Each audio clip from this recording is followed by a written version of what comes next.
Tripura is no stranger to me. From my very childhood days, I was addicted to listening to stories about Tripura. From my dad, of course. He was a resident of Tripura for a long period during his service life. Outside the Agartala airport, I found a cerulean blue sky staring at me. Beautiful Tripura was awaiting me, wrapped up in a stole made of golden sunshine.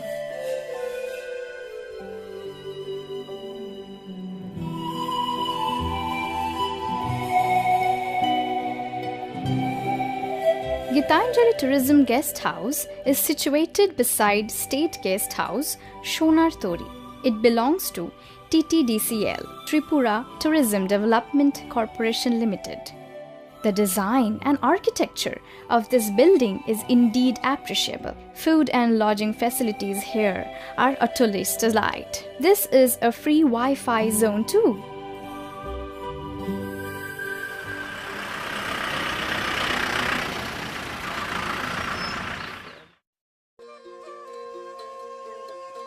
Aroma from a cup of tea complements the beauty of the place. I reached out at my list of itinerary for a quick glimpse. Heritage Park is situated at the heart of Agartala city, bang opposite to the governor's house.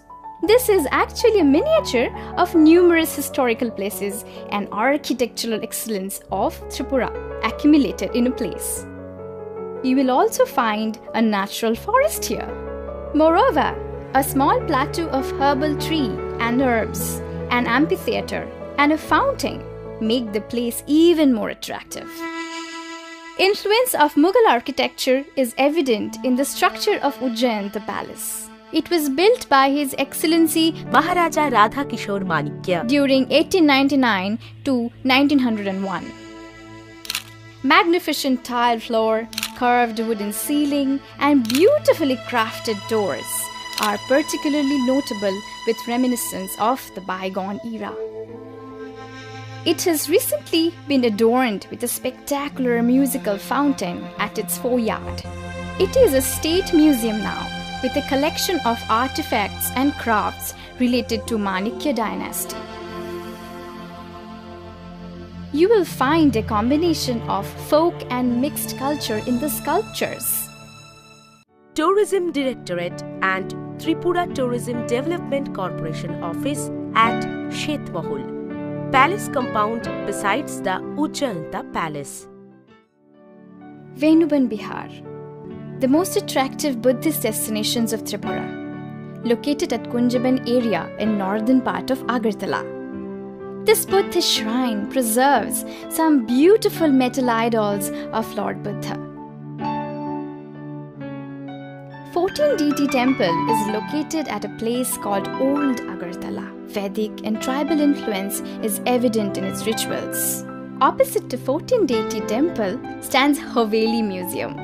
Small but artistically decorated, tribal cultures of Tripura, including their used materials, musical instruments, ethnic artifacts are displayed here by the aid of some beautiful models. Gedu Mia's Masjid is pride of Muslims of Tripura.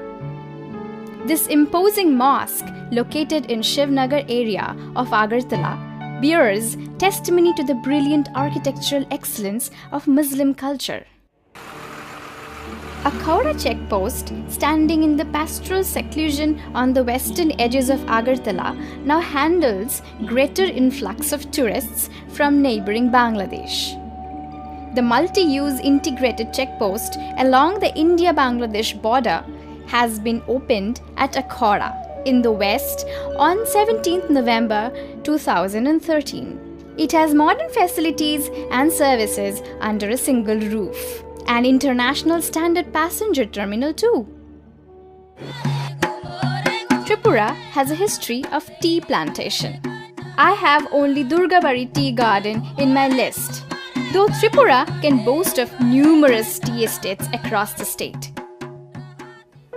Kumlung means Valley of Flowers. This eco-park has a beautiful spacious garden and a natural water body with boating facilities. A children park is also there, with many amusing objects. Incidentally, I met a group of dancers there. On my request, they performed Lebang Bumani dance,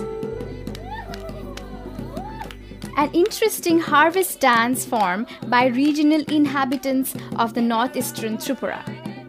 And hold it, father! Your daughter also took part in the dance.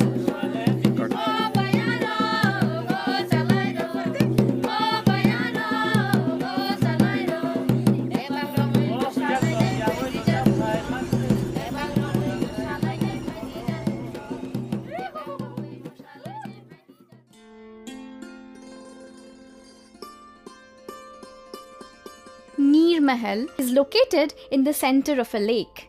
That justifies the name. This water palace was built in 1930 by Maharaja Bir Bikram Kishore Manikya. The spectacular edifice still reflects the wave of its past glory and casts a spell on the mind of the visiting tourists. Visitors can stay at the picturesque Sagar Mahal Tourist Lodge. From here, tourists can get a beautiful view of luminous Neer Mahal at night and of Rudra Lake at dawn.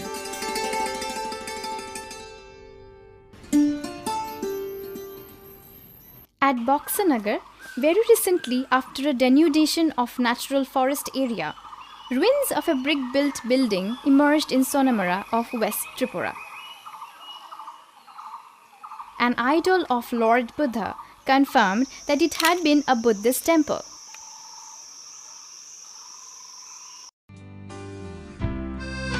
Sipahi Jala Wildlife Sanctuary is one of the most important sanctuaries in Tripura. More than 150 species of residential birds, migratory birds, orchids, boating facilities, wildlife, botanical garden, zoo, elephant joyrides, rubber and coffee plantations beckon the tourists throughout the year. Added visual incentive for animal lovers are extinct species like rhesus macaque, spectacled monkey and clouded leopard. Eco Cottage and Lakeview Resort of Tripura Forest Department will welcome you.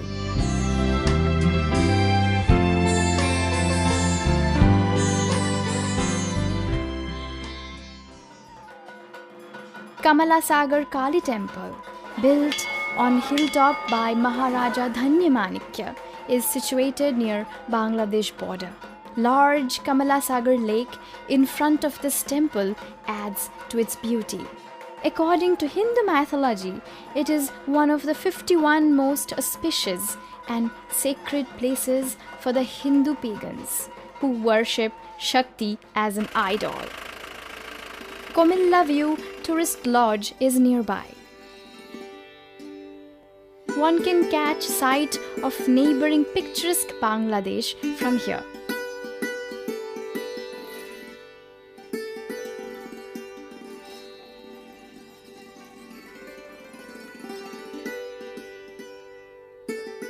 Tepanya Eco Park has a charming ambience of natural beauty. It is a huge tourist attraction with rare species of orchid and plantations. Hanging wooden bridge tree houses are really fascinating. Tripura Sundari Temple is also called Mata Bari by the local residents. This temple is one of the 51 holiest Shakti Peeths, shrine of the goddess of power. According to Hindu mythology, the idol of Ma Kali, presiding deity of the temple, stands in the Sanctum Sanctorum, and it is made of reddish black stone, popularly known as Koshti Pathor. The temple consists of square-type sanctum of the typical Bengali hut structure, with a 75 feet tall conical dome. The temple was constructed in 15,001 AD by Daden Maharaja Manikya. In the eastern side of the temple, one can locate famous Kalyan Sagar Lake with giant fishes and huge tortoises.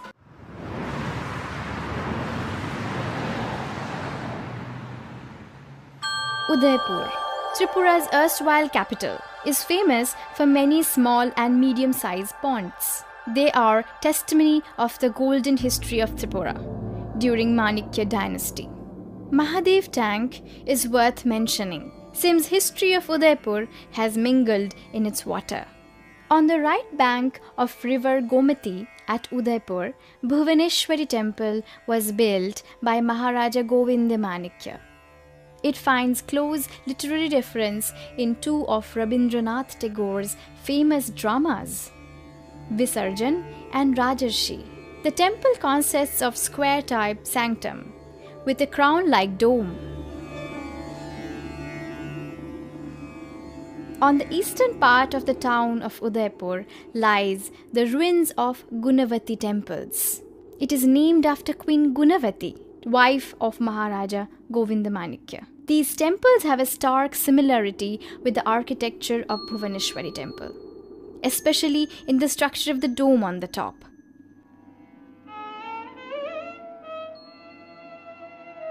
Dumbur is a famous spot in the midst of picturesque hills and verdurous forests. The name is derived from Damru, the famous small two-headed drum used by Lord Shiva.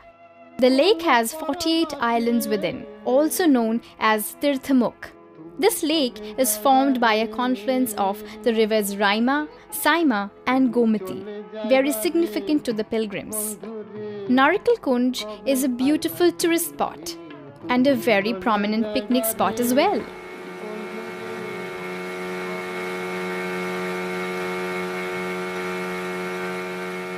A panel of crude images engraved on the slope of hill facing the river Gomati greeted me at Chobimura, also known as Deotamura. Quiet flows the Gomati river between the hills, flanked by green forests. I am riding on a speedboat, noticing famous panels of rock carvings on the steep mountain walls on the bank of Gomati. There are huge carved images of Shiva, Vishnu, Kartika, Mahisasur Mardin Durga and other deities.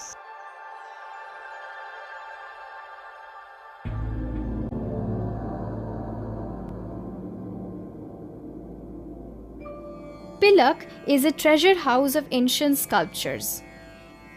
It dates back to the 8th and 9th centuries.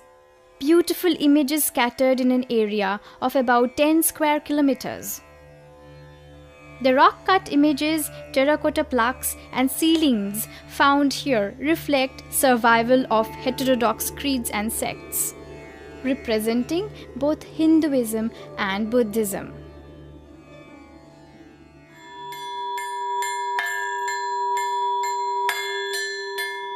Mahamuni Pagoda is a monastery that bears the Buddhist idioms of expressions in religious architecture. The temple attracts thousands of pilgrims from neighboring countries like Myanmar, Thailand, Sri Lanka and Bangladesh. There is a well-decorated tourist lodge and a cafeteria too. Kalapania Nature Park is a lush green landscape dotted with green-capped hillocks and transparent lakes. Between two hillocks quietly flows a blue stream, spread over 25 hectares of land. It is a delight to the tourists. Boating facility is available here. A nature interpretation center is also there. The park is open to the visitors since 2004.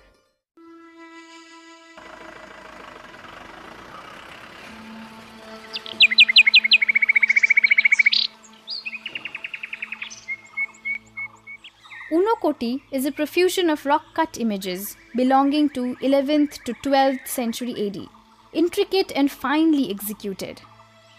This is almost like an open-air art gallery.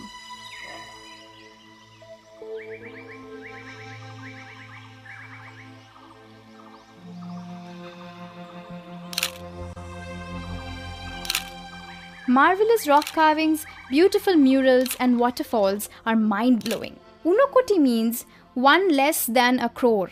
It is said that as many rock-cut carvings are available here. Among the rock-cut carvings, the central Shiva head and gigantic Ganesha figure deserve special mention. This holy shrine in the hilly part nestles in the lap of picturesque hills.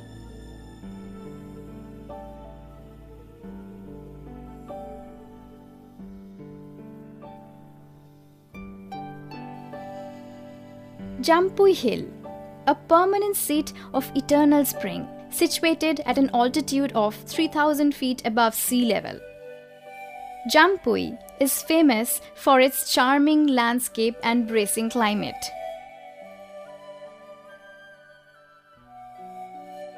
Green forests, orange gardens on hill slopes, variety of floral tapestry, including a large range of enchanting orchids, panoramic viewpoints, placid lakes, you name it.